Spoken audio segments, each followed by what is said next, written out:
പൊന്നാനിയിലെ പ്രവാസിയുടെ വീട്ടിലെ 350 പവൻ സ്വർണ്ണാഭരണ കവർച്ചയിൽ 3 പ്രതികൾ പിടിയിലായി. പൊന്നാനി സ്വദേശികളായ സുഹൈൽ, നാസിർ, പാലക്കാട് സ്വദേശിയായ മനോജ് എന്നിവരാണ് പോലീസിന്റെ പിടിയിലായത്. അരുൺ അമർനാഥ് വിവരങ്ങളുമായി ചേരുന്നുണ്ട്. അരുൺ, സ്വർണം വീണ്ടെടുത്തോ ഇവരിൽ നിന്ന്?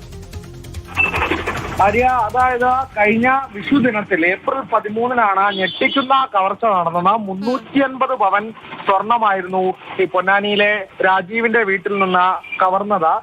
അതിലെ പ്രതികളെയാണ് ഇപ്പോൾ 8 മാസത്തെ അന്വേഷണത്തിനൊടുവിൽ പോലീസ് ഇപ്പോൾ പിടികൂടിയിരിക്കുന്നത്. ഈ സ്വർണം വീണ്ടെടുത്തോ, എങ്ങനെയാണ് ഈ കുറ്റകൃത്യം നടന്നത് എന്ന് ഉൾപ്പെടെയുള്ള കാര്യങ്ങൾ പോലീസ് ഇപ്പോൾ വ്യക്തമാക്കിയിട്ടില്ല. നാളെ മലപ്പുറം SP-യുടെ നേതൃത്വത്തിൽ പത്രസമ്മേളനം വിളിച്ചിട്ടുണ്ട്. ഇതിൽ പ്രതികളെ ഉൾപ്പെടെ ഹാജരാക്കി കൂടുതൽ വിവരങ്ങൾ പോലീസ് വ്യക്തമാക്കുമെന്നാണ് നമ്മൾ അറിയുന്നത്. എന്തായാലും ഏപ്രിൽ 13 നടന്ന കവർച്ചയായിരുന്നു. രാജീവും കുടുംബവും വിദേശത്തായിരുന്നു.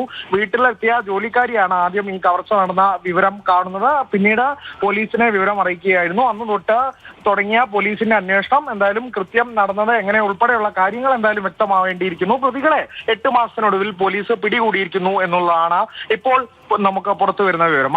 ശരി, അരുണാണ് വിവരങ്ങൾ നൽകിയത്. തീർച്ചയായും അരുൺ പറഞ്ഞ പോലെ ആ ഒരു വിഷു ദിവസമായിരുന്നു ഈ ഒരു വാർത്ത നമ്മുടെ മുന്നിലേക്ക് എത്തിയത്. അന്ന് നമ്മളെല്ലാവരും ഞെട്ടിയ ഒരു മോഷണമായിരുന്നു. 350 പവൻ സ്വർണ്ണമാണെന്ന് നഷ്ടമായത്. എന്തായാലും ഇപ്പോൾ 8 മാസങ്ങൾക്കിപ്പുറം പ്രതികളെ പിടികൂടിയിരിക്കുകയാണ്.